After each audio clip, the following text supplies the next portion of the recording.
Olá, eu sou Fábio Nascimento Gonçalves de Oliveira, aqui concorro à vaga de monitor de História e o tema da aula de hoje é ditadura militar no Brasil, entre os anos de 1964 a 1985. Entretanto, nós precisamos compreender o contexto das coisas, desde a questão militar, naquela transição de império para a república, aos movimentos militares como o tenentismo e a aliança com Getúlio Vargas. Nós vamos perceber nesse momento de aliança com Vargas, inclusive, expurgos, onde nós temos fontes relatando que oficiais superiores das Forças Armadas, principalmente do Exército, eram exonerados dos seus cargos. Isso para tornar essas tropas militares com ideologias únicas ou ideologias próximas.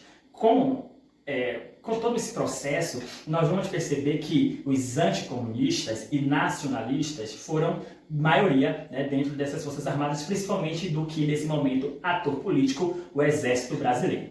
Quando nós chegamos no ano de 1964, nós não podemos esquecer que estamos no período de Guerra Fria. Lembram que nós tínhamos as nações do bloco capitalista e as nações do bloco socialista? Muito bem, nesse momento, depondo o presidente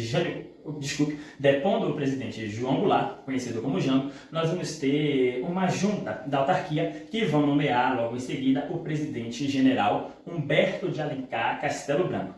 A justificativa é que eles salvariam o Brasil da ameaça comunista. Então, observem, quando o Castelo Branco ele assume, nós já vamos ter aqui as eleições indiretas. Diversos mandatos serão cassados e nós teremos a instauração do bipartidarismo. Nós vamos ter o MDB, de um lado, fazendo uma oposição, claro que uma oposição fiscalizada, e do outro lado nós vamos ter o Arena. Esse partido era o partido mais voltado para aqueles militares do momento. Então a gente já percebe que Castelo Branco ele vem para organizar e desenhar aquilo que ocorreria ao longo dos anos. E nós percebemos que, no Brasil, por exemplo, a cada troca de sistema político, nós temos uma tendência a uma nova Constituição. Logo, em 1967, nós vamos ter esta carta escrita aqui no nosso território. Entretanto, a gente vai perceber uma série de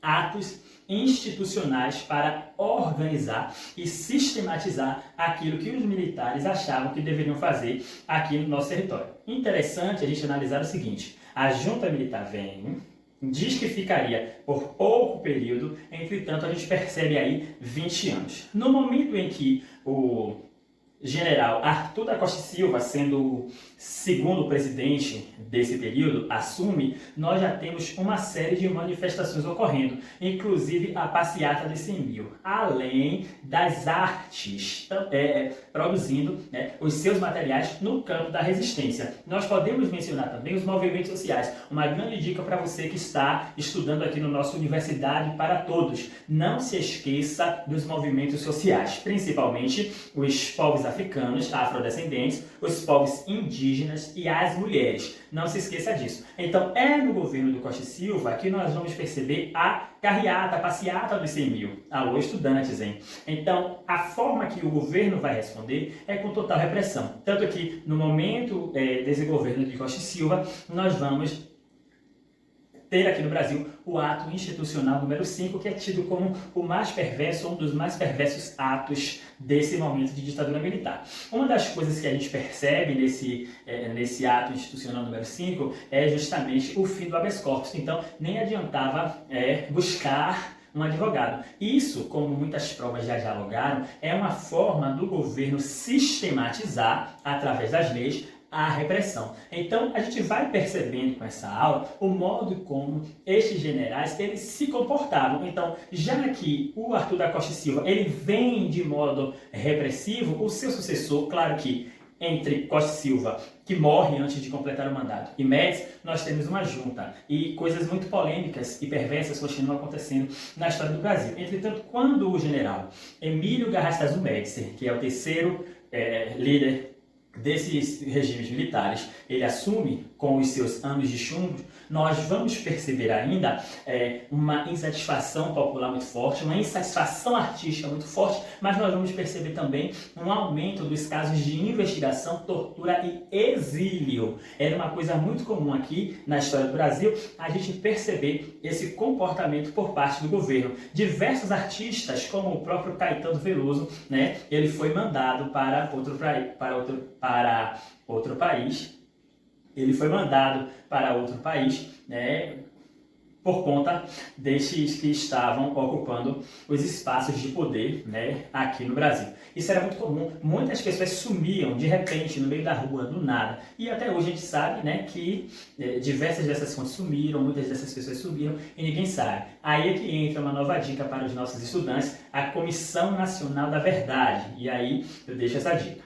O próximo presidente foi o Ernesto Geisel. Muito bem, penúltimo presidente desse período, e Geisel vai falar sobre uma abertura política lenta, gradual e segura. Nós não podemos ter o general Geisel como um bom moço que pensava na redemocratização do nosso país. Nós não podemos esquecer a força da população e a força da oposição dos movimentos sociais aqui no nosso Brasil. Porque se nós adotarmos apenas essa atitude do Geisel, a gente vai desprezar todos os outros campos. Aqui mais uma nova dica, é importante que a gente analise o campo político, a economia e a sociedade. Mas é importante que a gente perceba que nesse governo de Ernesto Geisel, nós teremos o fim do AI-5. E o que é que significa o fim do AI-5?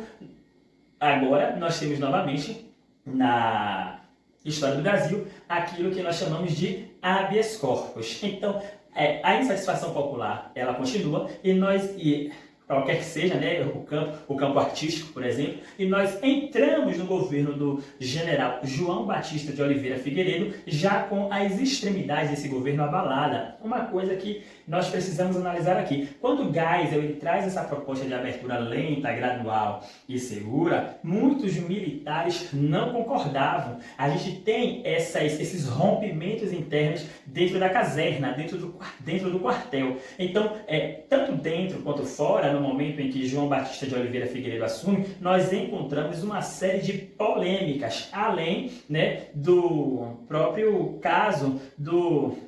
Vou trazer uma pronúncia mais aportuguesada, do Vladimir Herzog, que foi aquele jornalista que foi assassinado, né, mas que mostraram como se ele tivesse se suicidado, mas foi um suicídio com pés no chão. Biologicamente, né, fisicamente, naturalmente, isso não tem como ocorrer. Então, quando o João Batista de Oliveira Figueiredo ele assume, ele já vem com esse desgaste de um modo geral. É nesse momento que será assinada a lei de anistia.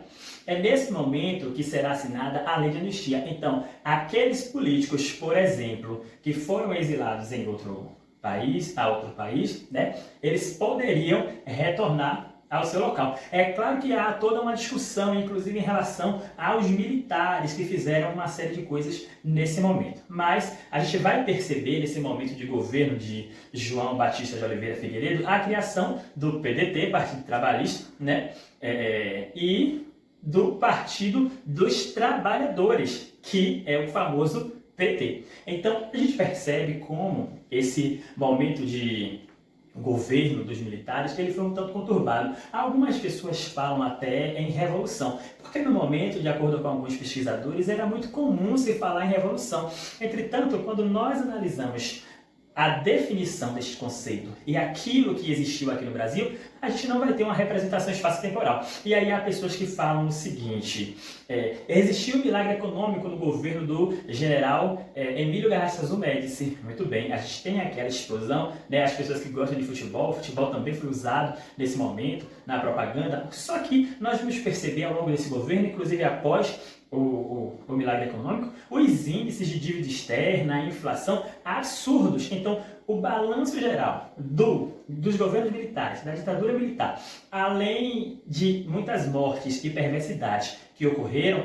nós vamos ter também esse balanço no campo econômico, que vai levar um tempo até que ele seja, grosso modo, resolvido. Aqui nós vamos encerrar falando o seguinte, que após o João Batista de Oliveira Figueiredo, o Tancredo Neves ele não vai assumir também por questão de saúde, ele acaba morrendo, e aí o José Sarney é que vai ser o próximo presidente civil, né, após essa conjuntura de militares. Senhoras e senhores, foi um prazer muito grande e até o nosso próximo encontro aqui na Universidade para Todos, UNEB.